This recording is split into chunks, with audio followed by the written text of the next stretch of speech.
Japon.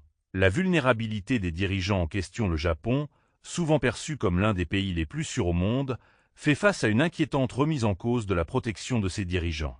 La récente condamnation d'un homme à 10 ans de prison pour tentative d'assassinat sur l'ancien Premier ministre Fumio Kishida met en lumière une tendance troublante: la montée des violences politiques dans un pays où elles semblaient autrefois inimaginables. Cet incident intervient moins d'un an après l'assassinat de Shinzo Abe, une tragédie qui avait choqué le monde et révélé d'importantes failles dans la sécurité des figures politiques nippones. Que l'histoire se répète si rapidement souligne un problème de fond. Le Japon n'a pas encore tiré toutes les leçons de cet événement.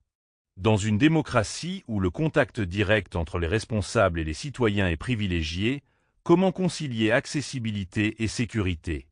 Loin d'être une simple anomalie, ces attaques reflètent une inquiétude croissante. La radicalisation de certains segments de la population, nourrie par des frustrations sociales et politiques. L'isolement économique, la stagnation des salaires et la montée d'un sentiment d'injustice alimentent parfois des passages à l'acte désespéré. Si les auteurs de ces attentats sont souvent des individus isolés, leur motivation révèle des tensions sous-jacentes qu'aucune société ne peut ignorer. Le défi du Japon est donc double: renforcer la sécurité de ses dirigeants sans rompre avec sa culture du dialogue et de la proximité démocratique. L'équilibre est délicat, mais nécessaire.